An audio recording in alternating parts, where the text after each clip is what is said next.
آپ کے لیے میں اپنی زندگی کے تجربے سے جو میں آپ کو آج پیغام دینا چاہتا ہوں، اور میں چاہتا ہوں ساری زندگی یہ باتیں یاد رکھنا.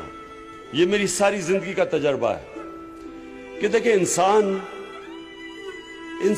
وہ بڑے کام کر کے جاتا ہے اور اس کا نام ہوتا ہے دنیا میں، وہ نہیں ہوتا جس میں اللہ نے عقل زیادہ دی ہو، جس میں تعلیم زیادہ ہو، جو بڑے پیسے کے گھر میں پیدا ہو. وہ انسان اوپر جاتا ہے جس کی سوچ بڑی ہوتی ہے، جس کی خواب بڑی ہوتی ہے.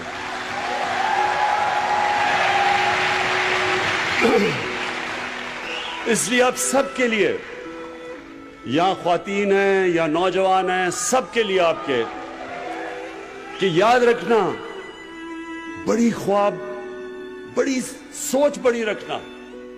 اور بڑی سوچ ہمیشہ ایک انسان سے نکل کے ہوتی ہے.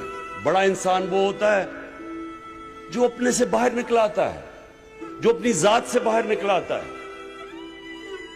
دنیا کی تاریخ میں بڑے بڑے امیر لوگ آئے. کوئی آج دنیا ایک امیر آدمی کو یاد رکھتی ہے؟ کوئی آپ کو یاد ہے امیر آدمی آج ہے، جیسی وہ مرتا اس کے بچے ہی اس کو بھول جاتے ہیں، باقی دنیا تو چھوڑیں. انسان دنیا اس انسان کو یاد رکھتی ہے جو انسانوں کے لیے کچھ کر کے جاتا ہے.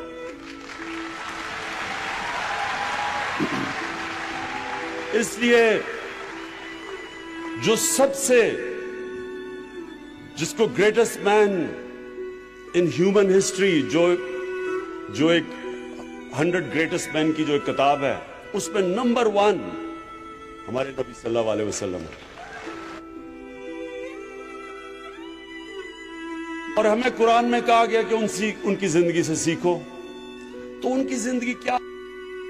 بار بار اگر آپ نے بڑا انسان بننا ہے، نوجوانوں، اگر آپ نے بڑا انسان بننا ہے تو ان کی زندگی کو بار بار پڑھو، سمجھو وہ کیا ہے، کیسے، کیا چیز تھی ان میں، کیا کوالٹیز تھی کہ انہوں نے دنیا کی تاریخ ہی بدل کے رکھ دی. سب کے لیے میں ہمیشہ کے لیے آپ نے یہ چیزیں یاد رکھنی ہیں. دیکھیں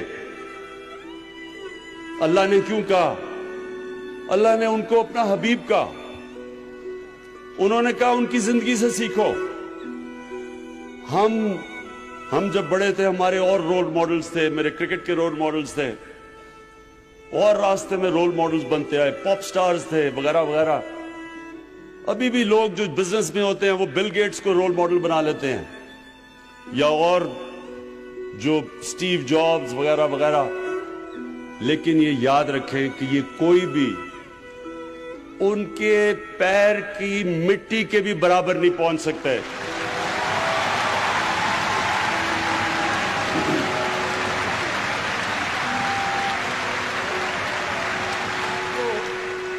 اب یہ یاد رکھیں کہ ان کی جو زندگی ہے وہ دنیا، یہ تاریخ کا حصہ ہے، ہسٹری کا حصہ ہے.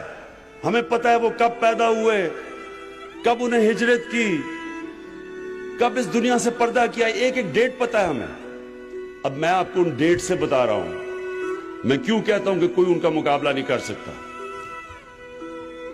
625 میں جنگ بدر ہوتی ہے. مسلمان صرف 313 لڑنے والے، ان میں سے سب کے پاس تلواریں بھی نہیں تھی. اور 636 11 سال کے بعد، یہ تاریخ کا حصہ ہے، میں آپ کو تاریخ بتا رہا ہوں، وہی مدینہ کے ریاست کے مسلمان جو اس وقت کی سپر پاور تھی، رومن ایمپائر،